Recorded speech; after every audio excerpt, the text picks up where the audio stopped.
Hello everyone.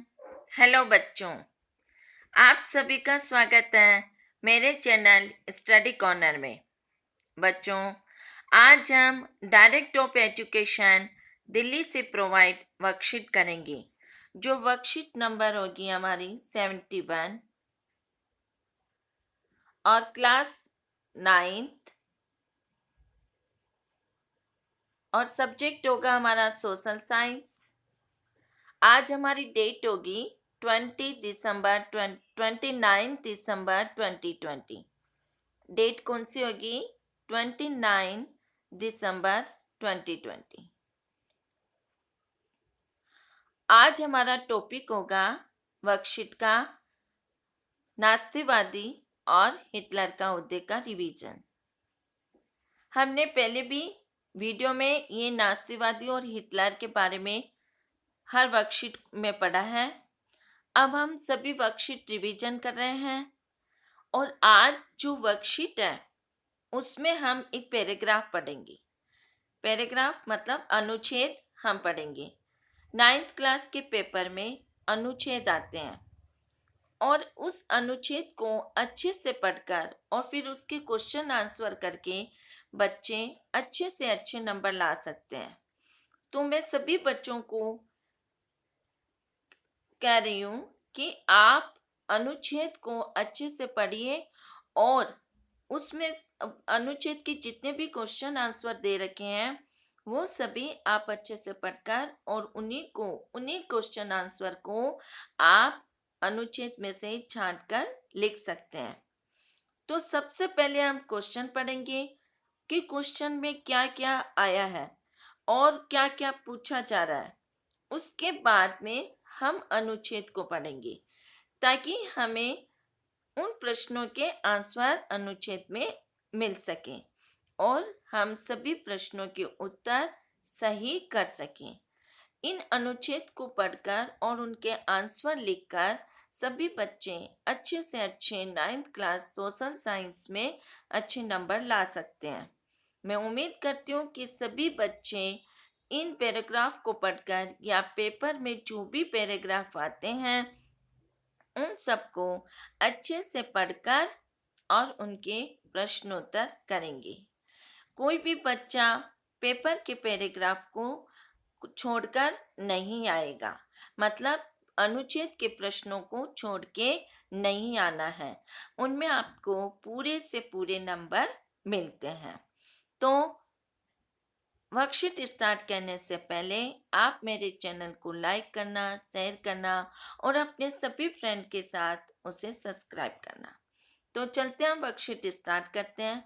आज जो हमारा वर्कशीट का पॉइंट होगा नास्तिवाद और हिटलर, तो इसके बारे में हम अनुच्छेद पढ़ेंगे। पहले महायुद्ध ने यूरोप समाज और राजनीतिक व्यवस्था पर अपनी गहरी छाप छोड़ दी थी।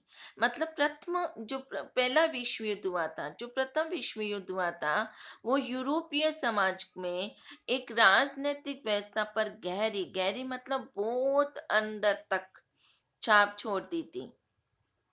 क्या क्या छाप थी ये हम पढ़ते हैं। सिपाहियों को आम नागरिकों के मुकाबले ज्यादा सम्मान दिया जाने लगा। वहाँ जितने भी यूरोपीय सिपाही थे उनको आम नागरिकों के मुकाबले मतलब नागरिकों को इतना सम्मान नहीं दिया जाता था जितना उनको सिपाहियों को सम्मान दिया जाने लगा। राजनेता और प्रचारक इस बात पर जोर देने लगे कि पुरुषों को आक्रामक और ताकतवर और मर्दाना गुणों वाला होना चाहिए। मीडिया में खंदकों की जिंदगी का महिमा मंडन किया जा रहा था। खंदकों कौन थे? खंदकों एक मतलब जाति थी सिपाहियों की। तो मीडिया में खंदकों की जिंदगी का महिमा मंडन किया जा रहा था। उनका मतलब मान सम्मान ज्यादा किया जा रहा था, लेकिन ऐसा कुछ भी नहीं था, केवल एक दिखावा प्रदर्शन था। लेकिन सच्चाई यह थी कि सिपाही इन खंदकों में बड़ी दयनीय जिंदगी जी रहे थे।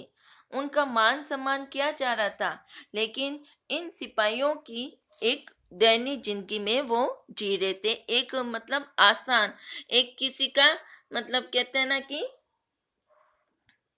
उन पर दया करना, दया की जिंदगी वो जी रहे थे। वे लाशों को खाने वाले चूहों से घिरे रहते थे। कहाँ रहते थे वो? लाशों को खाने वाले चूहों से घिरे रहते थे। ये देखो, लाशों को खाने वाले चूहों से घिरे रहते थे। कौन? सिपाही। और जबकि उनको इतना मान सम्मान दिया जा रहा था, लेकिन वो लाशों से खाने वाले चूहों से घिरे रहते थे। वे जहरीली गैस और दुश्मनों की गोलाबारी का बहादुरी से सामना करते हुए भी अपने साथियों को पल पल मरते देखते थे। वे जहरीली गैसें, इतना सामान के बावजूद भी वे जहरीली गैस और दुश्मनों की गोलाबारी का बहादुरी से सामना करते हुए भी अपने साथियों को पल पल मरते देखते थे। कौन देख रहे थे इसमें? सिपाही देख रहे थे। वैसे तो उनका मान सम्मान दिया जा रहा था, लेकिन उनकी बहुत दयनीय दशा थी। इस तरह की दयनीय दशा थी कि वे अपने ही फ्रेंड्स को, अपने ही साथी को मरते हुए देख रहे थे, और उसकी लाश जो चूहे खा रहे थे वहां पर वो खड़े रहते थे। सार्वजनिक जीवन में आक्रामक फौजी प्रचार और राष्ट्रीय सम्मान व प्रतिष्ठा की चाह में सामने बाकी सारी चीजें गौण हो गई। सार्वजनिक जीवन में, सार्वजनिक जो निजी जीवन होता है उसमें जो फौजी प्रचार, राष्ट्रीय सम्मान और प्रतिष्ठा की चाह में के सामने सभी बाकी चीजें गौण हो गई, कि उनको सम्मान मिलेगा, इसलिए वो ऊपर वाली चीजों को वो गौण कर रहे थे, मतलब इग्नोर कर रहे थे। जबकि हाल ही में आए रूढ़िवादी तानाशाहों को व्यापक जन समर्थन मिलने लगा। उस वक्त लोकतंत्र एक नया और बहुत नाजुक विचार था, जो दोनों महायुद्धों के बीच पूरी यूरोप में फैली अस्थिरता का सामना नहीं कर सकता था। मतलब जब रूढ़िवादी आने लगे, तो रूढ़िवादी ने तानाशाहों को व्यापक जन समर्थन मिलने लगा। जो भी रूढ़िवादी आए वो तानाशाहों को जन समर्थन देने लगे। उस वक्त लोकतंत्र एक नया और बहुत नाजुक विचार था। उस समय लोकतंत्र क्या हो गया? एक बहुत ही नाजुक विचार में पड़ गया। जो दोनों महायुद्धों के बीच, प्रथम महायुद्ध और दूसरा फिर विश्व युद्ध हुआ था, उसके बीच यूरोप में फैली अस्थिरता, मतलब कोई चीज स्थिर नहीं थी, का सामना नहीं कर सकता था। तो यह हमने अनुच्छेद का एक्सप्लेन किया, हमने पढ़ा है। अब उसके क्वेश्चन आंसर देखते हैं, और इन्हीं प्रश्नों के उत्तर हमें अनुच्छेद में से देखकर ही लिखना है। तो सही विकल्प का चयन कीजिए। यूरोपीय समाज और राजनीतिक व्यवस्था पर अपनी गहरी छाप किसने छोड़ दी थी? तो किसने छोड़ दी थी? देखो ये सब लिखा हुआ है। ये रहा, प्रथम विश्व युद्ध में यूरोपीय समाज और राजनीतिक व्यवस्था पर अपनी गहरी छाप छोड़ दी थी। तो इसका आंसर हो जाएगा प्रथम विश्व युद्ध। क्या आंसर हो जाएगा? प्रथम विश्व युद्ध। क्वेश्चन नंबर सेकंड है, वाक्यों को सही करके लिखिए। पहले महायुद्ध के दौरान यूरोप में आम नागरिकों को सिपाहियों के मुकाबले ज्यादा सम्मान दिए जाने लगा। तो ये गलत है। तो हमें इसका सही आंसर क्या लिखना है? ये देखो सही आंसर है, पहले महायुद्ध के दौरान सिपाहियों को आम नागरिकों के मुकाबले, इसका सही आंसर होगा, यह सेकंड क्वेश्चन का आंसर, सिपाहियों को आम नागरिकों के मुकाबले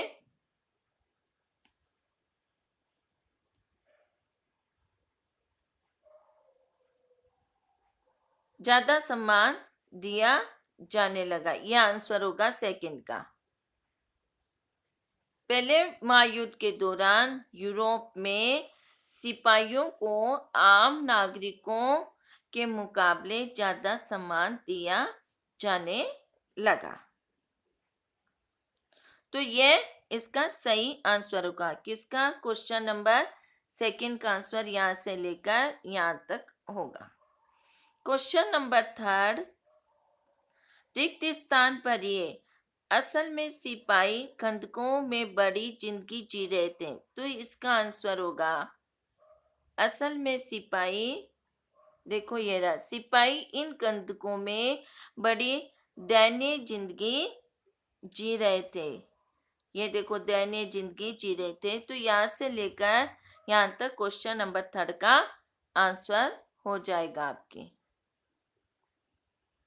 क्वेश्चन नंबर फोर, पहले महायुद्ध में किनकी जिंदगी दयनीय थी और क्यों? तो पहले महायुद्ध में इसका आंसर होगा, पहले महायुद्ध में, देखो यहां से हो जाएगा, पहले महायुद्ध में सिपाहियों की जिंदगी मीडिया में खंदकों, यहाँ से क्वेश्चन नंबर फोर का आंसर, तो आप यहाँ से लिखेंगे मीडिया में खंदकों की जिंदगी का महिमा मंडन किया जा रहा था। लेकिन सच्चाई यह थी कि सिपाही इन खंदकों में बड़ी दयनीय जिंदगी जी रहे थे और वे लाशों को खाने वाले चूहों से घिरे रहते थे। वे जहरीले गैस व दुश्मनों की गोलाबारी का बहादुरी से सामना करते हुए भी अपने साथियों को पल पल मरते देखते थे। तो ये क्वेश्चन नंबर फोर का आंसर, यहाँ से लेकर यहाँ तक मरते देखते थे। तो ये क्वेश्चन नंबर फोर का आंसर होगा। क्वेश्चन नंबर फिफ्थ, रूढ़िवादी तानाशाहों को व्यापक जन समर्थन क्यों मिल रहा था? तो इसका आंसर होगा, ये देखो क्वेश्चन नंबर फाइव का आंसर, सार्वजनिक जीवन में आक्रामक फौजी प्रचार और राष्ट्रीय सम्मान व प्रतिष्ठा की चाह में के सामने बाकी सारी चीजें गौण हो गई। जबकि हाल ही में आए रूढ़िवादी तानाशाहों को व्यापक जन समर्थन मिलने लगा।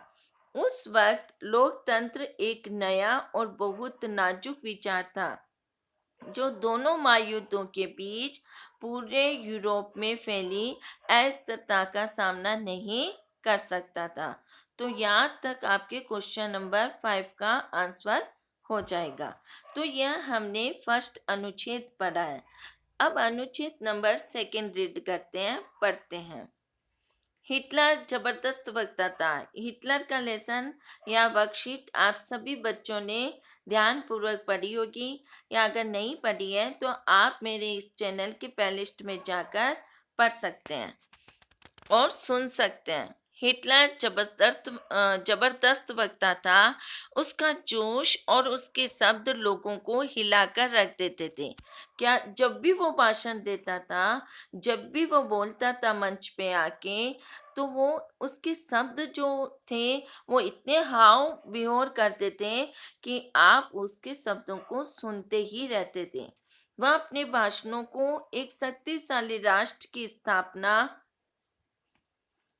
वह अपने भाषणों में क्या क्या बोलता था, जैसे चुनाव में एक राजनेता वादा करते हैं ना, वैसे ही हिटलर यूरोपीय समाज में जब भी भाषण देना चाहता था तो वह एक वादा करता रहता था। मतलब कि मैं इस तरह आपके काम करूंगा, आप मुझे मतलब एक शक्तिशाली राजा राजनेता बनाइए।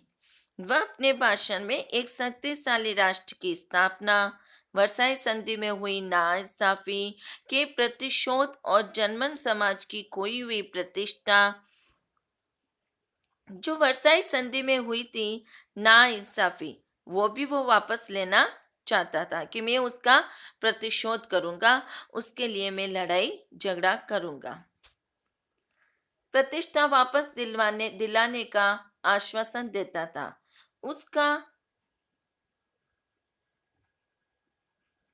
उसका वादा था कि वे बेरोजगार को रोजगार और नौजवानों को एक सुरक्षित भविष्य देगा। उसने आश्वासन दिया कि वे देश को विदेशी प्रभाव से मुक्त कराएगा और तमाम विदेशी साजिशों का मुंह तोड़ जवाब देगा। इस तरह हिटलर एक आम जनता में भाषण देता था और आम जनता के लोगों से वादा करता था। हिटलर ने राजनीति की एक नई शैली रची थी। वह लोगों को गोलबंद करने के लिए आडंबर और प्रदर्शन की अहमियत समझाता था। गोलबंद का मतलब है वह लोगों को गोलबंद करने के लिए आडंबर, जो भी ये विदेश होते हैं, जो भी विपक्षी पार्टियां गोलबंद करती हैं या गुमराहती हैं, तो वो एक क्या है कि एक आडंबर है और एक झूठा प्रदर्शन कर रहे हैं। इस तरह वो दूसरी विपक्षी पार्टियों के बारे में इस तरह बोलता था और अपने लिए वो अच्छे अच्छे भाषण देता कि मैं आप लोगों के लिए इस तरह का सब काम कर दूंगा। मतलब एक शक्तिशाली राष्ट्र, यूरोप को एक शक्तिशाली राष्ट्र बना दूंगा और जो हमारे वर्साई संधि में जो नाइंसाफी हुई है उसका प्रतिशोध लूंगा और जो नौजवानों का भविष्य सुरक्षित करूंगा, बेरोजगार को रोजगार दूंगा। इस तरह हिटलर सबके साथ वादा करता था और इस तरह उसने एक राजनीति में एक नई शैली रची थी। वह लोगों को भाव पैदा करने के लिए नाजियों ने बड़ी बड़ी रैलियां और हिटलर के प्रति भारी समर्थन दर्शाने और लोगों में परस्पर एकता का भाव पैदा करने के लिए नाजियों ने बड़ी बड़ी रैलियां और जनसभाएं आयोजित की। उसने क्या किया, एक लोगों को भारी समर्थन आने लगा। लोग इस तरह बातें और भाषण सुनते तो उनका समर्थन देने लगे और परस्पर एकता का भाव पैदा करने लगे। तो इस तरह नाज़ियों ने, जो हिटलर के फ्रेंड थे, जो हिटलर ने एक मतलब अपने आदमियों को नियुक्त किया था, जो उन्होंने बड़ी बड़ी रैलियां और जनसभाएं आयोजित की। स्वस्तिक छपे लाल झंडे, अब उसके निशान क्या थे हिटलर के? स्वस्तिक छपे लाल झंडे, नाजी सैल्यूट और भाषणों के बाद खास अंदाज में तालियों की गड़गड़ाहट, ये सारी चीजें किसका प्रदर्शन कर रही थी? शक्ति का प्रदर्शन कर रही थी। क्या कर रही थी वो? शक्ति का प्रदर्शन कर रही थी, एक शक्ति का प्रदर्शन का हिस्सा थी। तो इस तरह हिटलर ने क्या किया, ये सभी चीजें करके एक शक्ति का प्रदर्शन प्रदर्शित किया यूरोप में। अब हम इस अनुच्छेद को हमने पढ़ लिया। अब हम इसके क्वेश्चन आंसर करते हैं और इन्हीं प्रश्नों के आंसर इस अनुच्छेद में देखेंगे कि वो कहाँ पर है। क्वेश्चन नंबर फर्स्ट, हिटलर ने एक नई शैली रची थी, तो इसका आंसर क्या है? देखिए आप, हिटलर ने किसकी एक नई शैली रची थी? अभी इसका आंसर आया था। यह देखिए क्वेश्चन नंबर फर्स्ट का आंसर, हिटलर ने एक राजनीति की नई शैली रची थी। तो आपको पूरा आंसर लिखना है, हिटलर ने राजनीति की एक नई शैली रची थी। ये क्वेश्चन नंबर फर्स्ट का आंसर है। क्वेश्चन नंबर टू का आंसर होगा, सत्य व असत्य लिखे। तो हिटलर एक जबरदस्त वक्ता नहीं था, ये असत्य आंसर है। क्या ये असत्य? क्वेश्चन नंबर टू का आंसर है असत्य, जबकि सत्य क्या था? जबकि सत्य क्या था? असत्य आंसर है। क्वेश्चन नंबर टू का ये जो आंसर है वह असत्य है। सत्य क्या है? सत्य यह है कि हिटलर जबरदस्त वक्ता था। क्वेश्चन नंबर थर्ड का आंसर होगा, हिटलर के लिए भारी समर्थन दर्शाने के लिए नाजियों ने क्या किया? तो क्वेश्चन नंबर थर्ड का आंसर है,